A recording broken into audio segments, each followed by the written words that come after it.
नमस्ते बच्चों, मैं तो विजया कुंभार माध्यमिक विद्यालय भूगांव तहसील मुंशी जिला पुणे की ओर से आप सभी का फिर से हार्दिक स्वागत करती हूँ। आज हम 8वीं कक्षा की हे मातृभूमि कविता का अध्ययन करेंगे।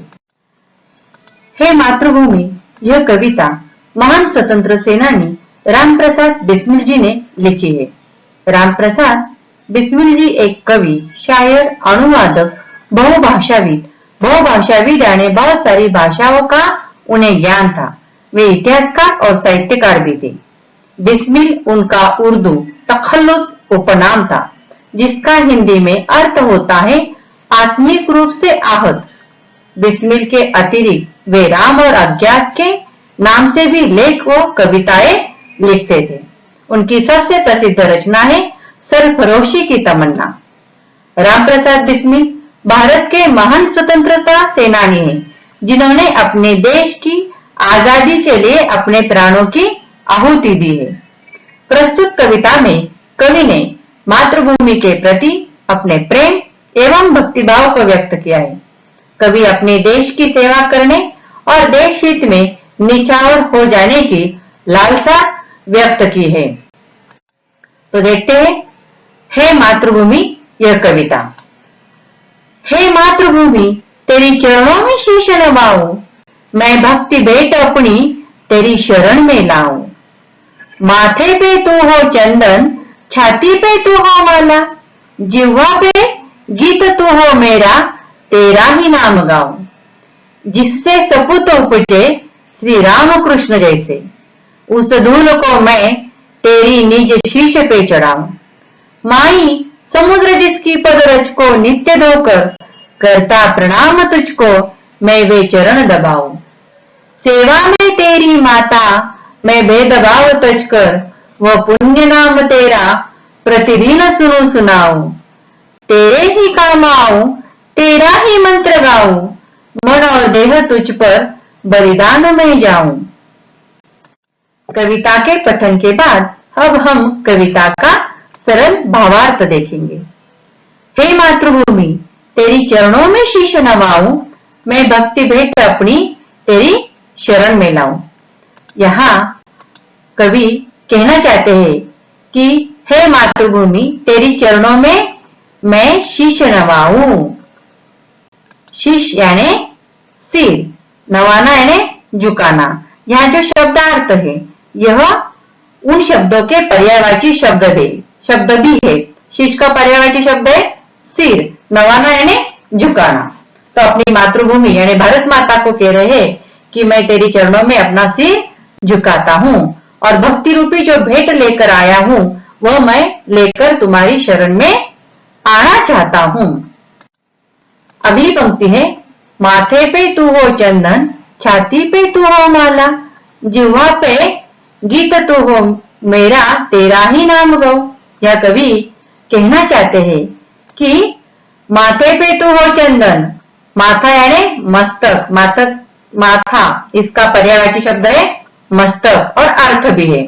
तो माथे पर, मेरे माथे के पर तू ही चंदन है। माता तू मेरे मस्तक का चंदन हो और तुम ही मेरे हृदय की माला भी हो। माँ मेरी जिह्वा पर, जिह्वा यानी जीभ पर केवल तेरा ही नाम हो और मैं सदा भारत माता का ही गुणगान करता रहूं। अगली पंक्तियों में कवि कहते हैं जिससे सपूत उपजे श्री राम कृष्ण जैसे, उस धूल को मैं तेरी निज शीश पे चढ़ाऊं। या कवि कहते हैं कि हमारी इस भारत भूमि ने राम और कृष्ण जैसे सपूतों को जन्म दिया है। सपूत यानी सुपुत्र, तो सुपुत्रों को जन्म दिया है। तो ऐसी मातृभूमि हमारी है। तो ऐसी मातृभूमि की रज को, धूल को मैं अपने शीश पे चढ़ाना चाहता हूँ। निज यानी अपने, और दूसरा अर्थ होता है खुद के।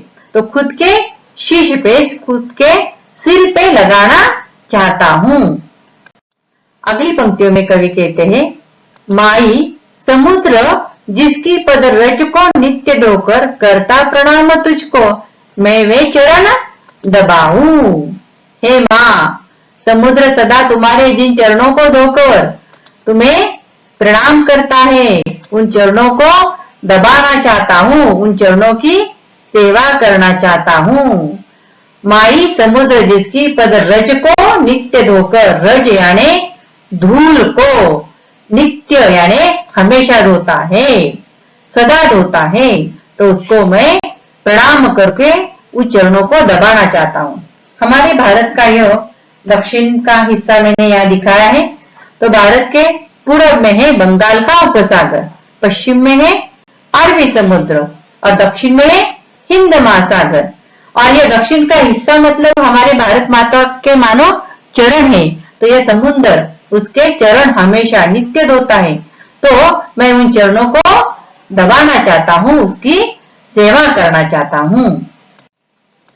अगली पंक्ति है, सेवा में तेरी माता मैं भेदभाव तज कर, वो पुण्य नाम तेरा प्रतिदिन सुनाऊं। हे भारत माता, मैं हर तरह के भेदभाव त्यागना चाहता हूँ। तजना यानी त्यागना, हर तरह के भेदभाव को त्याग कर तेरी सेवा करना चाहता हूँ। मैं यहाँ किसी भी प्रकार के भेदभाव मानता नहीं हूँ और प्रतिदिन हमेशा तेरा पुण्य नाम ही सुनूं और दूसरों को सुनाना भी चाहता हूँ। अगली पंक्तियां है, तेरे ही काम आओ, तेरा ही मंत्र गाओ, मन और देह तुझ पर बलिदान में जाऊं। कवि यहाँ कहना चाहते हैं कि मैं मंत्र के रूप में तेरा ही नाम जपता रहता हूँ, मतलब सिर्फ भारत माता का ही नाम जपता हूँ। मेरा मंत्र सिर्फ भारत माता यही मेरा मंत्र है। और जिस भी रूप में मैं हो सके मैं तेरे लिए ही समर्पित रहूं। आजादी के पहले एक स्वतंत्र सेनानी और आज जो हमारे भारत माता की सेवा कर रहे हैं हमारे जवान, उनके रूप में क्यों न हो, मैं हमेशा तेरे लिए ही समर्पित रहूंगा और बलिदान करता रहूंगा। मैं अपना तन मतलब शरीर और मन तेरे ही लिए बलिदान कर दूं। तो यहाँ समर्पण की भावना कवि ने है मातृभूमि इस कविता में व्यक्त की है और हमें हमेशा ही मातृभूमि की सेवा के लिए हमारा जीवन अर्पण करना चाहिए।